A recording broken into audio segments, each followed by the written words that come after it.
आज का जो लेक्चर नंबर 4 होगा। तो इसमें क्या पढ़ेंगे कि गोलीय दर्पण के बारे में, कि गोलीय दर्पण क्या है। गोलीय दर्पण जो है कांच के खोखले गोले का एक भाग है।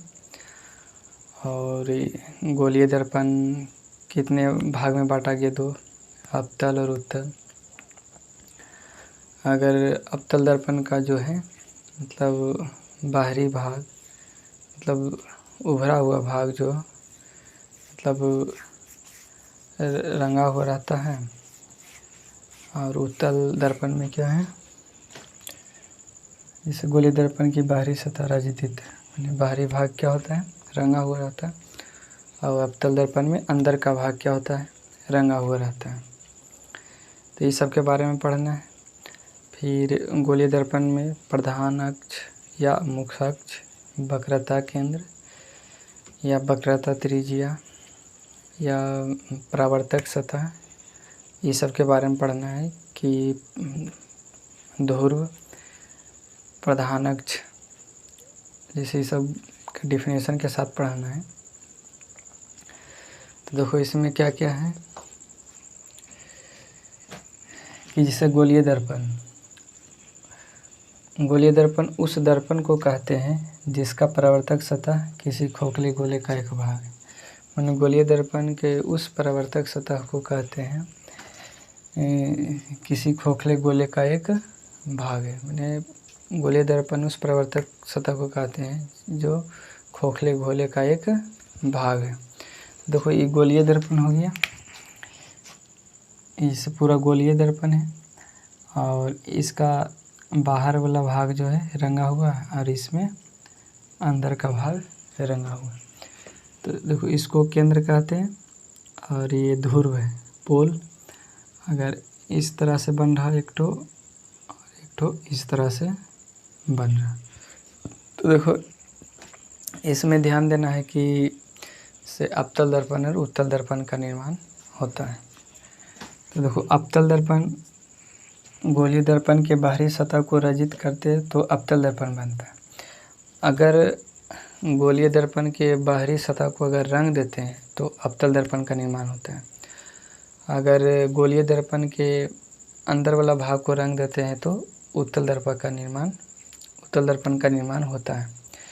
तो देखो है कि गोलीय दर्पण के बाहरी सतह को रजित कर दे तो अवतल दर्पण बनता है। तो देखो ये अवतल दर्पण होता है, जिसे फिगर भी दे देगा एग्जाम में और कहेगा कि इनमें से कौन अवतल दर्पण का चिन्ह है।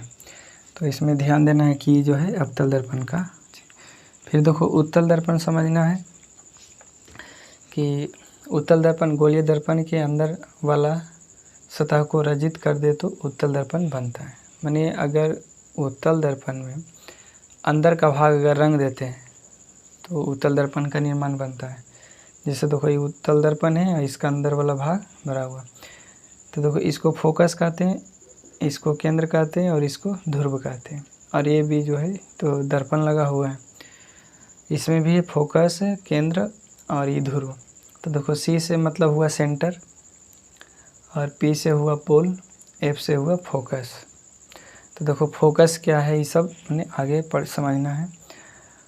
और पी से पोल हुआ ध्रुव और एफ से फोकस हुआ फोकस और सेंटर मतलब हुआ वक्रता केंद्र। तो देखो अवतल दर्पण समझ गए कि गोलीय दर्पण के अगर बाहरी भाग रंग दे तो अवतल दर्पण का निर्माण होता है, और उत्तल दर्पण में भीतर वाला भाग रंग देते हैं तो उत्तल दर्पण का निर्माण होता है। फिर देखो अवतल दर्पण समझना है कि अवतल दर्पण में प्रकाश का परावर्तन दर्पण के भीतरी सतह से होता है।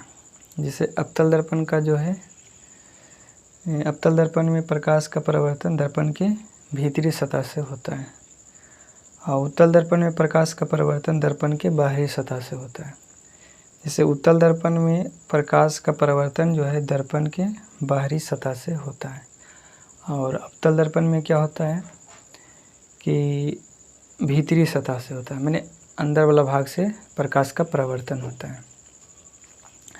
अब देखो ये पूरा फिगर समझना है कि ये जो है पूरा फिगर है गोलीय, और ये पूरा प्रधान अक्ष है इसको पूरा क्या कहते हैं, प्रधान अक्ष।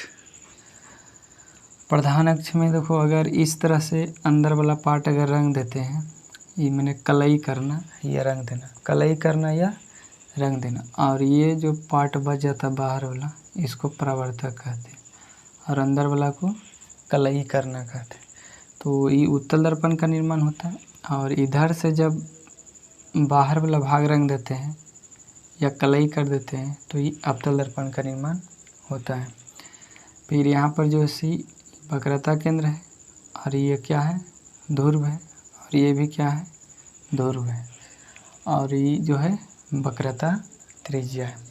तो देखो समझना है कि जैसे ध्रुव किसको कहते हैं, जैसे एग्जाम में आएगा ध्रुव क्या है, तो गोलीय दर्पण के मध्य बिंदु को दर्पण का ध्रुव कहते हैं। जैसे गोलीय दर्पण है, इसके मध्य बिंदु को क्या कहते हैं, ध्रुव कहते हैं। मैं गोलीय दर्पण के मध्य बिंदु को ध्रुव कहते हैं, दर्पण का ध्रुव कहते हैं। बिंदु P से दर्पण का ध्रुव है, मैंने बिंदु P क्या है, दर्पण का ध्रुव है। वक्रता केंद्र, सेंटर ऑफ कर्वेचर। गोलीय दर्पण जिस गोले का भाग होता है उस गोले के केंद्र को दर्पण का वक्रता केंद्र। मैंने गोलीय दर्पण का एक भाग है, जिस गोले का भाग होता है उस गोले के केंद्र को, मैंने जिस गोले का भाग होता है उस गोले के केंद्र को वक्रता केंद्र कहते हैं। फिर देखो वक्रता त्रिज्या, ये जैसे देखो वक्रता त्रिज्या है, तो गोलीय दर्पण जिस गोले का एक भाग होता है उसकी त्रिज्या को दर्पण की वक्रता त्रिज्या कहते हैं। गोलीय दर्पण में जो है, गोलीय दर्पण में जिस गोले का भाग होता है तो उसको क्या कहते हैं, वक्रता त्रिज्या कहते हैं। फिर देखो प्रधान अक्ष, गोलीय दर्पण के ध्रुव से वक्रता केंद्र को मिलाने वाली सरल रेखा को दर्पण का प्रधान अक्ष कहते हैं। जैसे गोलीय दर्पण के वक्रता केंद्र से और ध्रुव तक मिलाने वाली रेखा को वक्रता प्रधान अक्ष कहते हैं। मैंने वक्रता केंद्र से ध्रुव तक मिलाने वाली सरल रेखा को क्या कहते हैं, प्रधान अक्ष कहते हैं। और देखो PC क्या है, प्रधान अक्ष। तो देखो याद रखना है, जैसे अवतल दर्पण का फोकस किसे कहते हैं, तो किसी अवतल दर्पण का फोकस के मुख्य अक्ष का वह बिंदु है जहां मुख्य अक्ष के समांतर आती किरणें दर्पण से परावर्तन के बाद मिलती हैं। मैंने अवतल दर्पण का फोकस वह है जो किसी बिंदु स्रोत से आती प्रकाश की किरणें परावर्तन के बाद जिस बिंदु पर मिलता है उसको क्या कहते हैं, फोकस कहते हैं। मैंने दर्पण से परावर्तन के बाद कोई किरण आता है, समांतर आता है, फिर देखो ई समांतर गया, समांतर गिरने पर इससे टकराकर जिस बिंदु पर मिलता है उसको अवतल दर्पण का फोकस कहते हैं।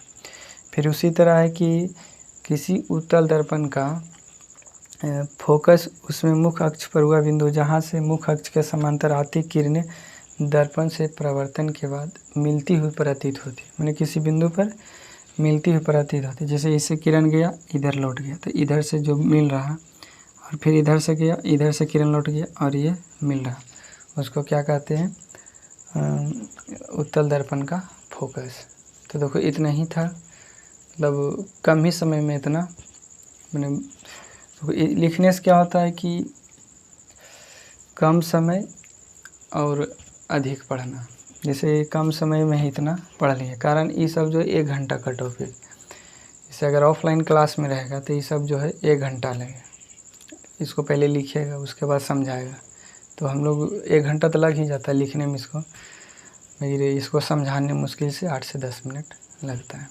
तो गोलीय दर्पण से लगभग 1-2 ऑब्जेक्टिव आता है इससे भी। तो देखो सबसे पहले समझे कि गोलीय दर्पण क्या है। तो गोलीय दर्पण जो है एक खोखले गोला भाग है, इसमें 2 भाग होता है, याद रखना है। जैसे ना किसी परावर्तक सतह का, मैंने कोई परावर्तक सतह का खोखले गोले का एक भाग है तो उसको गोलीय दर्पण कहते हैं। और गोलीय दर्पण 2 होता है, 2 प्रकार का होता है, अवतल दर्पण और उत्तल दर्पण। अवतल दर्पण में क्या होता है कि अवतल दर्पण में होता है कि मैंने उभरा हुआ भाग, जैसे ऐसे है तो इसका रंगा हुआ रहता है, तो इसको अवतल दर्पण कहते हैं। और उत्तल दर्पण क्या कहते हैं, जो अंदर का पार्ट रंगा हुआ है, यानी अवतल दर्पण में उभरा हुआ भाग रंगा है और उत्तल दर्पण में अंदर का पार्ट रंगा हुआ है। तो उत्तल दर्पण अवतल दर्पण समझ गए। और अवतल दर्पण में सूर्य का प्रकाश जो है मतलब भीतर से टकरा कर वापस जाता है। उत्तल दर्पण में क्या है कि बाहर से टकरा कर रिटर्न हो जाता है। फिर गोलीय दर्पण में समझना है कि वक्रता केंद्र, ध्रुव, प्रधान अक्ष, वक्रता त्रिज्या, ये सब चारों पार्ट। अब जैसे ध्रुव, तो गोलीय दर्पण के मध्य बिंदु को ध्रुव कहते हैं। प्रधान अक्ष किसको कहते हैं कि ध्रुव और वक्रता केंद्र को मिलाने वाली सरल रेखा को प्रधान अक्ष कहते हैं। वक्रता केंद्र किसको कहते हैं? गोलीय दर्पण के खोखले गोले का भाग होता है, मैंने केंद्र होता है, उसको क्या कहते हैं? वक्रता केंद्र। या तो केंद्र से लेकर जो दूरी होता है तो उसको हम लोग वक्रता त्रिज्या भी कहते हैं। मैंने जिस खोखले गोले का भाग होता है उसको वक्रता त्रिज्या कहते हैं। और अब समझना है कि जैसे कोई किरण समांतर आता है, समांतर आने के बाद फिर कोई बिंदु से होकर गुजरता है तो अवतल दर्पण का फोकस का है, मैंने गुजर जाता है तो अवतल दर्पण का फोकस, और गुजरता हुआ प्रतीत होता है तो उत्तल दर्पण का फोकस। बस इतना ही याद रखना है, मैंने कम समय में अधिक याद रखना। तो इसके नेक्स्ट में ना देखो क्या होता है कि इसको पहले कॉपी में नोट कर लें, उसके बाद 3-4 बार रिपीट करें, अपने आप याद हो गया। तो हमको याद करते थोड़ा, हम एक बार उतार लेते हैं, उसके बाद फिर समझा देते हैं, अपने आप याद हो जाता है। तो एग्ज़ाम में आएगा तो लिख देना है। तो ठीक है, रहने देते हैं यहीं तक आज, फिर इसके आगे वाला वीडियो आएगा।